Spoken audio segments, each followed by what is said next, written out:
There was only one thing in his mind. How he could leave that town behind. How's it going, guys? Trey Clark here, as I usually am, and I'm going to jump into this as I usually do very quickly, and I'm going to cover a lot of ground in as short amount of time as possible. The Wayfair deal with the child trafficking seems to be trending. I don't want to jump on that boat too quickly. However, when I heard the term Yandex, which is the Russian search engine, tossed around quite a bit, I connected a few dots to a Tom Hanks tweet that it's a long story, and I'm going to do a longer video on this, but I want to just kind of touch base on a few things here. There was a tweet about a glove. He's got this sick infatuation, or did when he was alive, right?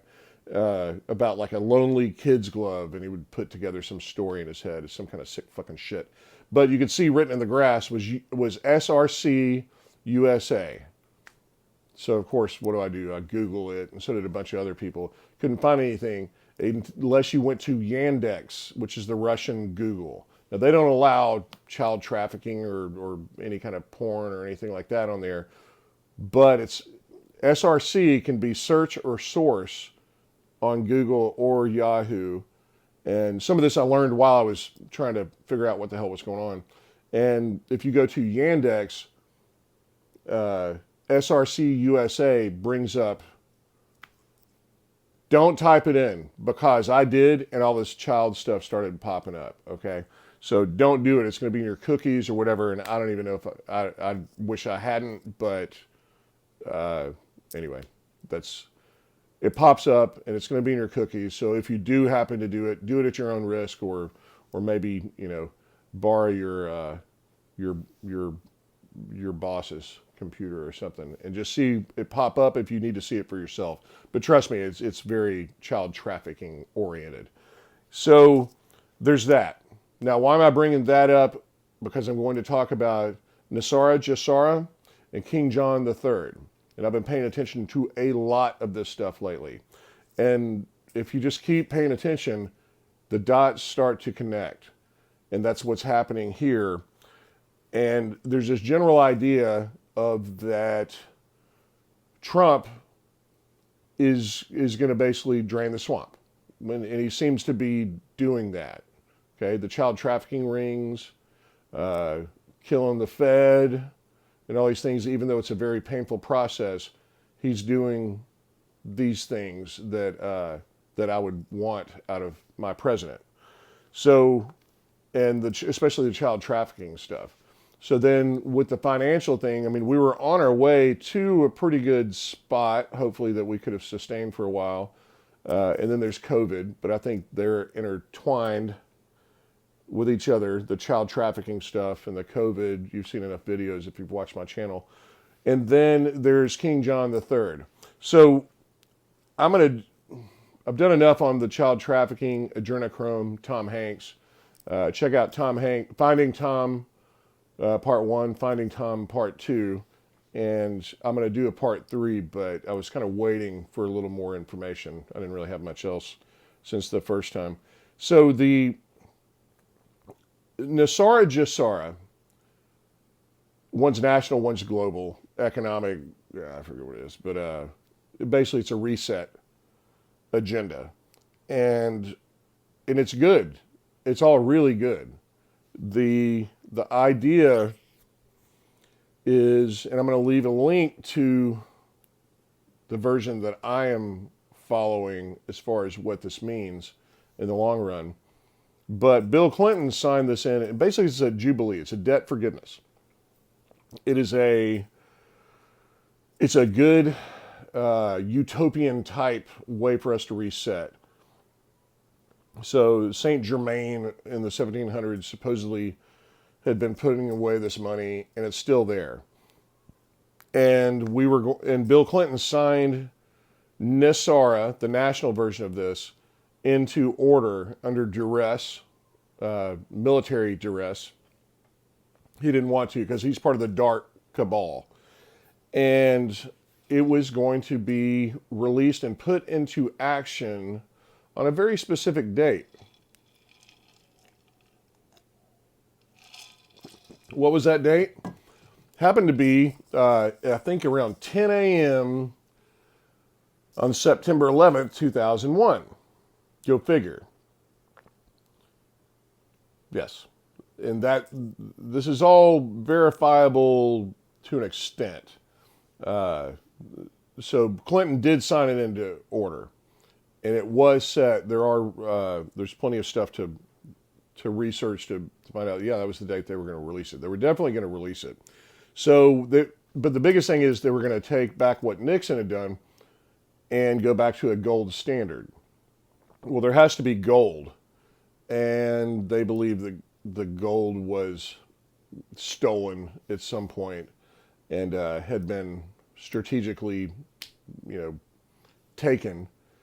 And then now the idea is that it is back. After 9/11, we've got them hidden maybe somewhere under, the Denver mountains or whatever. I don't know. But that's the idea. The whole idea is to just stop this nonsense of the Fed taking, let us break our backs while they sit there and drink espressos and eat caviar, and just every time you work an hour, they just take their little spot and they don't ever have to do anything. That's what they do. That's what bankers do. So crush the banks. Now, the link below, I want you to really read through it. We're going to get kind of biblical, but I want to talk about it as to how I understand it. There is an Antichrist coming. Everything seems very biblical right now. I mean, just Trump alone just seems like he's filling some sort of role. And the way I always put it is, the script has been written, we just find our roles. And if we don't find it, someone's going to fill it for us, and that's when you get into real trouble. So find out how you play into this, but the script is written. The ship is sailing in that direction. And Trump has ties to Tesla. I've got his book, The Adventures of Baron Trump, Beneath the Earth or whatever, that was written in the 1800s, and same address as Trump Tower now. I mean, a lot of crazy stuff. Nothing that I would, that's a mic drop, but some really big coincidences happen to follow Trump around. And the NESARA deal is a really good deal on paper. It looks great. It's like everything that we've been wanting to happen, because most good people want goodwill, for everyone. And sorry, I'm trying to look up the deals here. Bear with me. So 9/11 happened, and Q and pretty much everyone that has seen this coming believes that King John III is the last piece of this puzzle. Now, he's basically a King Gregory, if he's going to be anything, Hallett. And my wife and I took a lot of time last night to see if basically Buckingham Palace is empty right now. The king and queen are basically dead, or at least as good as dead. And no one is going to take the throne. I don't know why Prince Charles doesn't. I don't know why William is not, but they're not in the news, and that's worth noting. So you've got Greg Hallett, that's from New Zealand or Australia, I can't remember, is claiming that he's the rightful heir to the throne. So we spent a couple of hours last night, my wife and her family are much more knowledgeable about this, tracing this back. And the idea, this does all tie together, by the way, is that Anne Boleyn didn't really die, and that she had a son, and that he is, if you trace it down like the family trees go, that he is the rightful heir, and that they were the Windsors were not, that it was a lie. But there's no way of getting around that Anne Boleyn was a consort queen. She didn't have any lineage there, and there's no way to get around it. But it turns out that England is a sovereign nation, and they can choose a new bloodline if they want to. So that frees it up. So back to NESARA JESARA. Before I get into that, I'm trying to keep this under 20 minutes. There is supposedly, when the Antichrist comes, the Antichrist is a system. And it's a two-part system. And one has to fall. It's very Star Wars-like. Like one has to strike the other down and all that stuff. And there's, during the awakening, we're going to be promised these things that are earthly. And that's Satan's realm. God's realm is not here. Spiritually it is, but the stuff is all Satan's. So the banknotes, your ledger, your debt, your riches, the stuff you can't take with you, this is all Satan's world. And basically, there's two parts, and one of them, we're in transition. Part one is to crush the Fed, to crush the banks, okay, which everyone wants to see happen, but except for that it's messy. Part two is to usher in this new world order, but it doesn't look like Agenda 21, okay? And maybe that's the deception. That's where I am with this right now, because Satan's not going to come in going, we're going to just hammer everyone on the head and burn, and you burn, and then we're going to put a dome over you and make you all fight to the death. That's not how it's going to work, because we would just revolt, and we're armed to the teeth. So and this is why this struck me. It's that this is the trick. So when stage two comes in, and we're in between, they basically absolved the Fed into the Treasury. So they pretty much crush the Fed to an extent. When how you're being able to kick your loans down the road a little bit, it should be harder to, hey, what are you doing?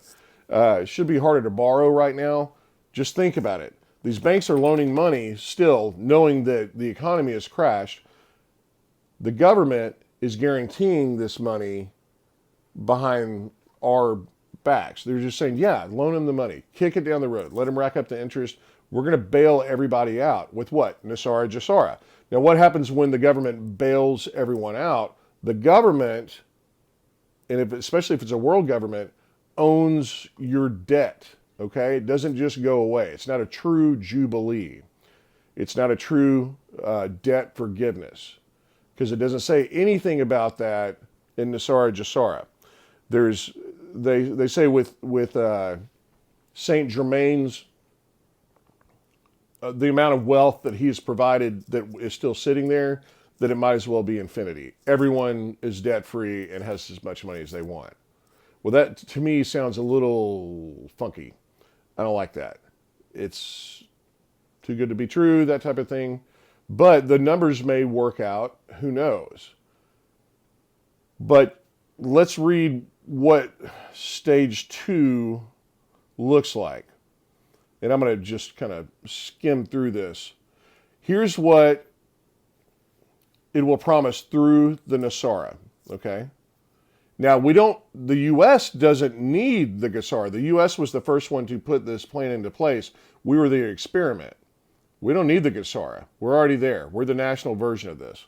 Okay, and it all sounds good. Forgive all mortgage, bank debt, credit card debt due to the cabal's illegal banking government activities. Great. Eliminate Federal Reserve System. Boom. Abolish income taxes. This is when it starts sounding too good to be true, but that's really what it should be. Abolish the IRS. Create flat tax rate. Drastically increase benefits to senior citizens. All awesome stuff. Establish new presidential and congressional elections within 120 days of NESARA's announcement, which was supposed to be in 2001, but the biggest tragedy on our soil happened on that same day. What a coincidence. So, and then in the bankruptcy of the United States, initiated by Franklin Roosevelt in 1933, stop all special interest groups. This is, whatever is going on here so far is what I want to vote for. Closely monitor validity of elections, establish worldwide peace, U.S. troops brought home, release enormous sums of money for humanitarian purposes. That's where Saint Germain comes in, and wherever they're hiding the gold and all that stuff. Enable the release of thousands to this is big. Enable the release of thousands of suppressed technologies currently being withheld from the public under the guise of national security. Now, don't forget, Trump's uncle was in charge of sifting through all of Tesla's stuff. Okay? He was a physicist, and he was assigned. Everyone thinks that Trump is just out of this whole realm of politics, and he was just this figure that made money. No. His uncle has a lot of information, or had. I don't know if he's still, I don't know, he's not still alive. But free energy, Tesla, that was his big deal. Anti-gravity devices, which we see them working now. And basically that type of stuff. And then initiate the first phase of worldwide prosperity distribution of vast wealth that has been accumulated for hundreds of years. NESARA and JASARA created, okay, basically we cash it in. So that all sounds great, right? But notice one thing that you haven't seen in this. And this is going to, from what I understand, is going to be a piece of paper that you have to sign. You have to sign your name on the dotted line. Make your deal with the devil. There's not one word of God on there. Everything on there is earthly. Everything on there is some way to balance the ledger in your favor. Remember, this is Satan's world. It's not God's world. Okay? God doesn't care about your ledger. He cares about where your heart is, your decisions you make, but he doesn't care how much money you have or what you don't have. So I'm going to read part of this here. Will you buy into the mark of the beast? Who do you trust? Do you trust the fear that the world is pushing down at you? Will you trust NESARA, the NESARA solution, when it's presented to solve all the world's problems? And there's some Bible verses here that suggest that maybe that's not such a good idea. And this is where I am with this. Everything makes sense.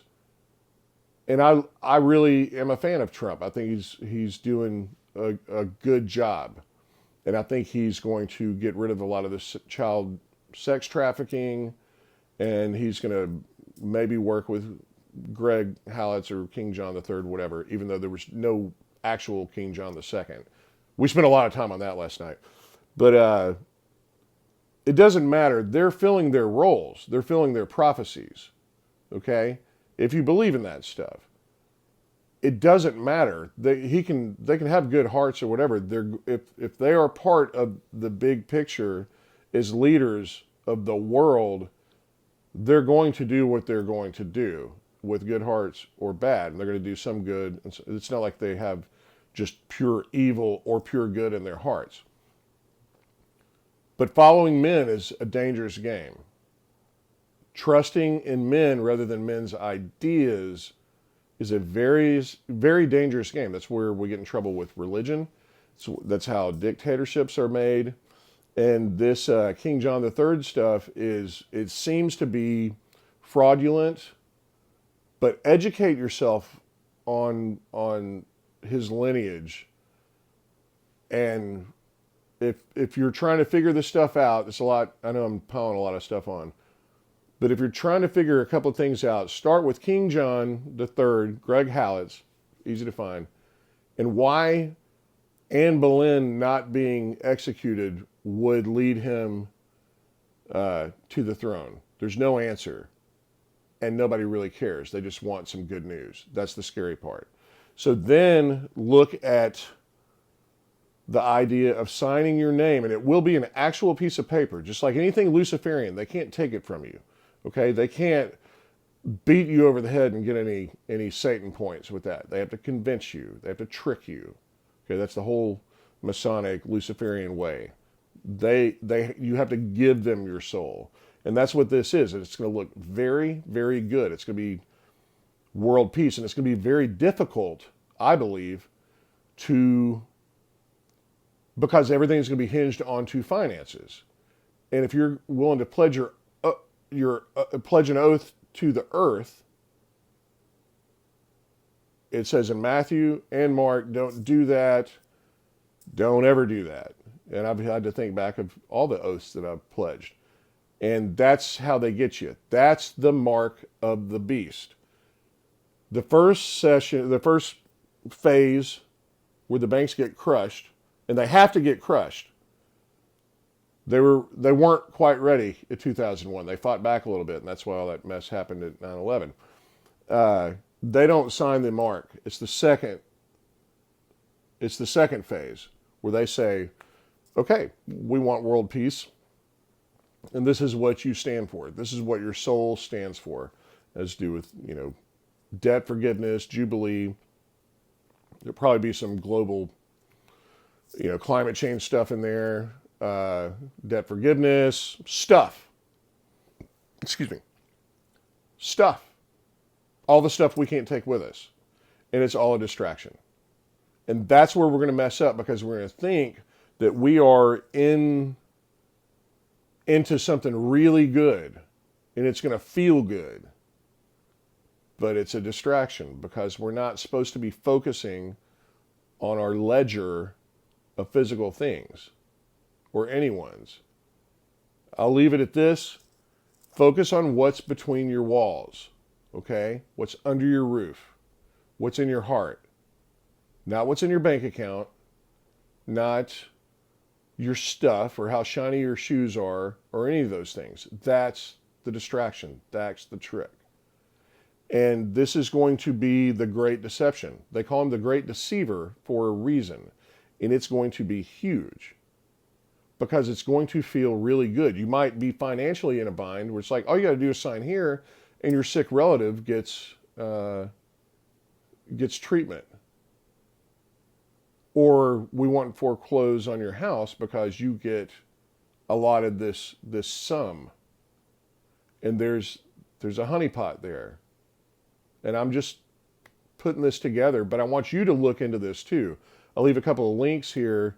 The main one is the thing that I was so glad I read first before I started learning about King John, and it's the beast system revealed. And the mark of the beast is not what you think. Saint Germain, NESARA, and COVID-19. It's very interesting, and most people will just go, well, we'll just wait and see. But if you are motivated at least a little bit to look into this, do it, because you're not off the hook anymore. If you're going, oh, that makes a little sense, let me look, boom, you're in. If you're able to listen to this or just go, that's stupid or whatever, you're probably pretty safe, because ignorance is bliss, and there's no responsibility that goes along with the ignorance, or not searching.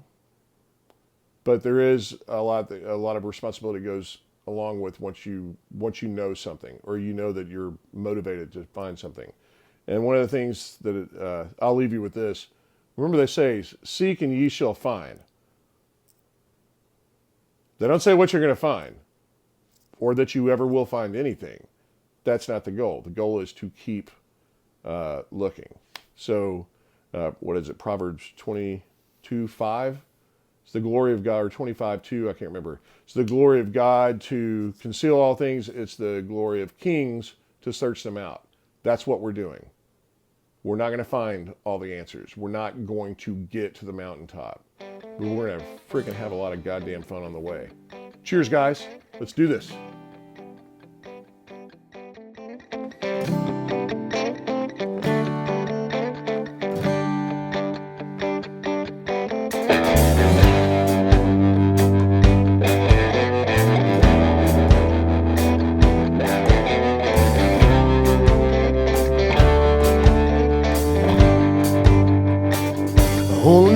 When I'm home, I only stay when I'm gone.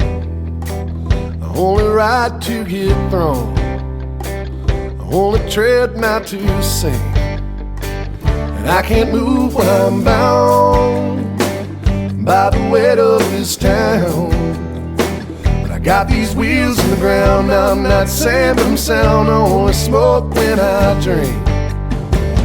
Only smoke when I drink. Only drink when it hurts. It only hurts every day. Every day it gets worse.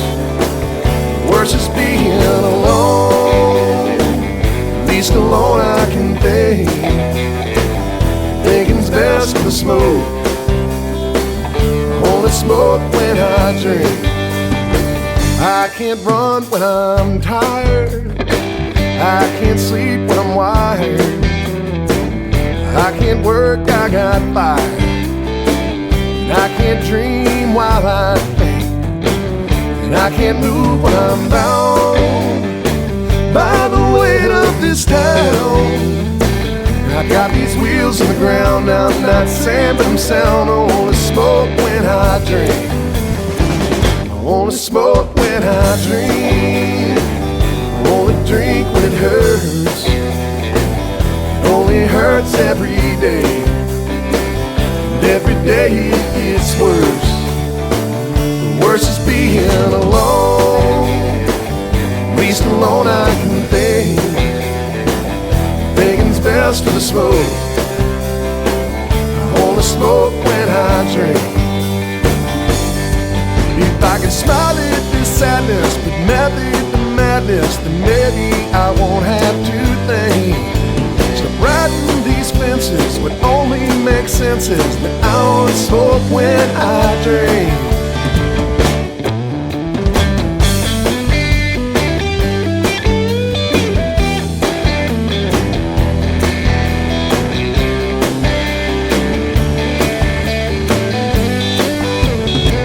I only smoke when I drink. I only drink when it hurts. It only hurts every day. And every day it gets worse. Worse is being alone. At least alone I can think. Thinking's best for the smoke. Only smoke when I drink. Think I might have a smoke.